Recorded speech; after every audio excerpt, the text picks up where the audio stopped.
What's your best idiot neighbor story? I had a prob with a neighbor who drove over my lawn with his ATVs and damaged the grass/shrubs. He said he'd pay for damage, but that never happened, and he kept doing it. So I put my huge trailer across their tracks to block their path. They went around it. I put up 2 other barriers that they also drove around. So I found this huge branch that had fallen in the woods between our properties and dragged it across to cover the 3rd path they were making across my yard. But the branch got caught on a cable. What is a cable doing over the lawn instead of properly buried? So I called the cable company to have it buried. They said I was the only registered client on that box and to disconnect it. So I did. After the weekend, my neighbor came by going total apish at me for disconnecting his cable. He yelled he was going to call the cops on me.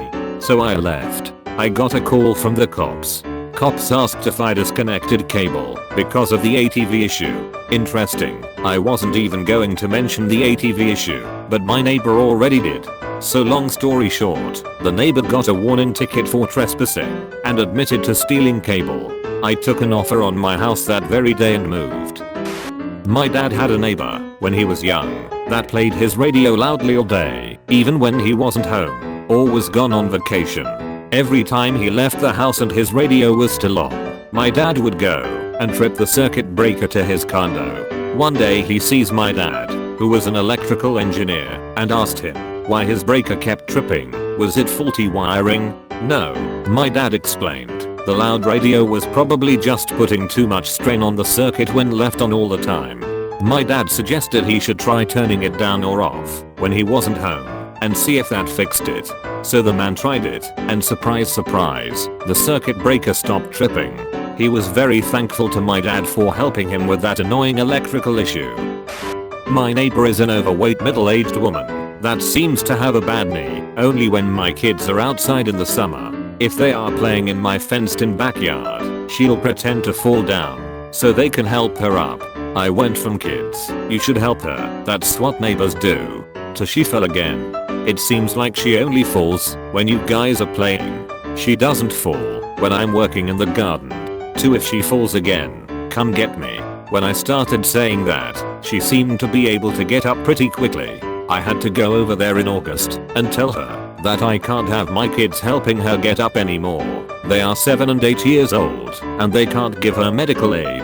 I get that she is probably lonely, but 3 or 4 times a week, I'd hear her yell, "Kids, kids, help me up, I fell again." Couple that lives across the hall from me fights often and loudly. One night, the girl found something on the guy's phone that she found objectionable, either porn or evidence of cheating. Either way, she was yelling a lot about skanks and suts, so she throws his phone off the 2nd floor balcony onto the concrete walkway below where it shatters. Guy then goes back inside, grabs her phone, and does the same. Moral of the story is, an iPhone for an iPhone makes the whole world entertaining for the neighbors. I had something similar happen to me at work.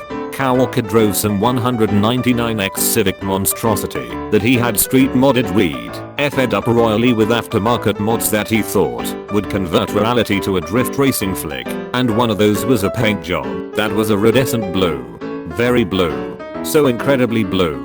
The kind of platonic idea of blue that philosophers and art majors would devolve into furious hate sex over discussing. Anyway, Dominic Toretto over there got some wild, stupid whippet inspired hair up his ass over me for some reason I do not understand, and made it his business to park his Boy-mobile as close as possible to my rusting 1980 Pontiac Landau as he possibly could. Every day, I let it go because I was generally working through a hangover and didn't want to add to my headache. One day, I come out and the candy-coated Cobalt McVie is nowhere to be seen. I think maybe he moved on to something better. Maybe some people just need some time too. Hey, where's my effing side view mirror? This was not an intrusive thought. My mirror was gone. Not broken, not bent, but completely and utterly absent. And sure enough, they're on the same side, running the length of my oil hemorrhaging gas guzzling battery breaking beast of automotive burden, is a perfect strip of glistening, heartbreakingly clean blue paint. It was like a racing stripe.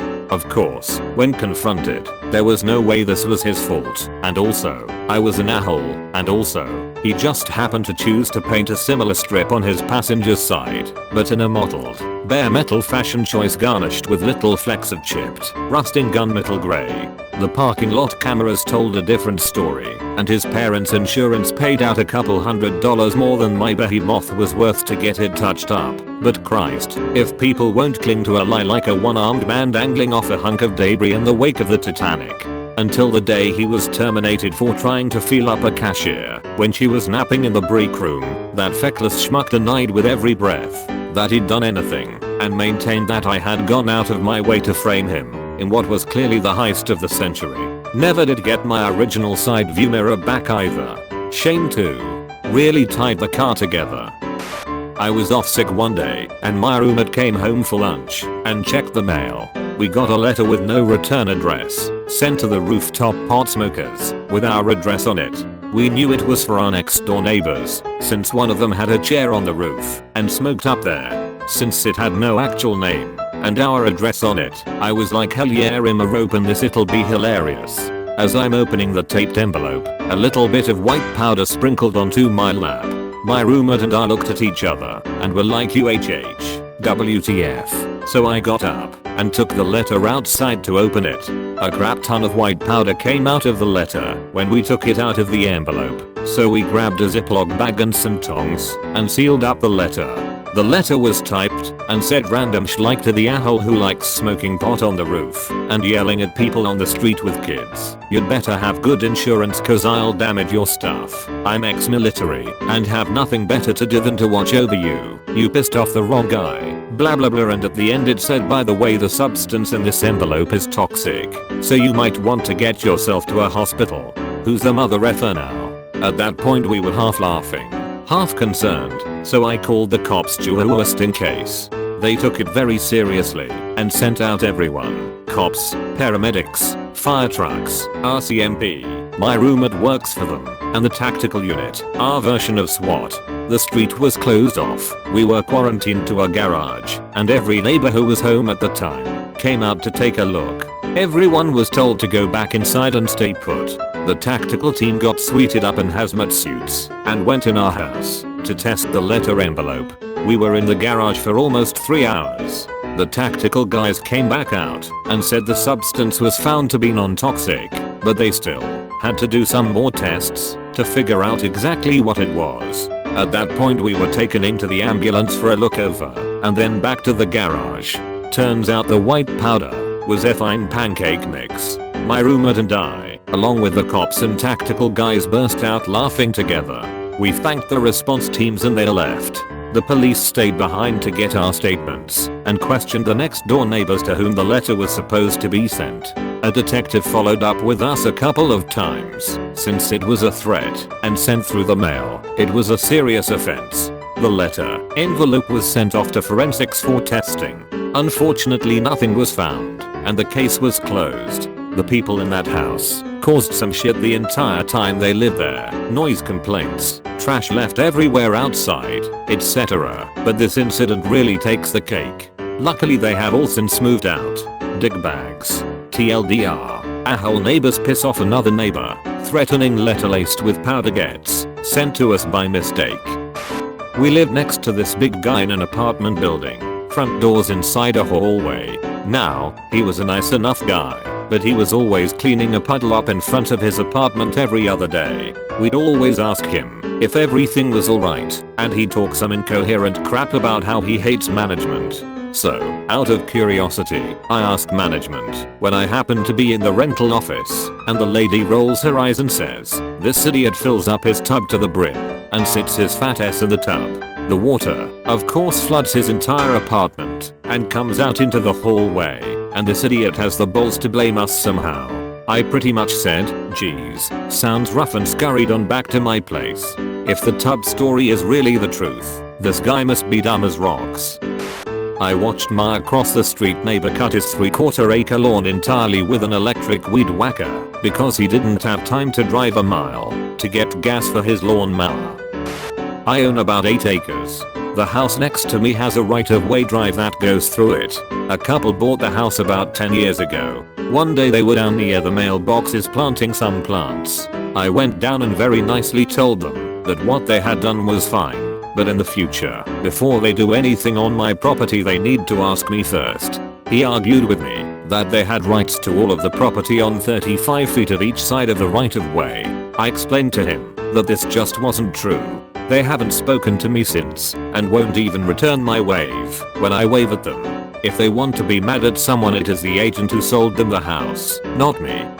I was an idiot neighbor, or a crazy one. When my son was a newborn he was very colicky and barely slept for more than a few hours at a time.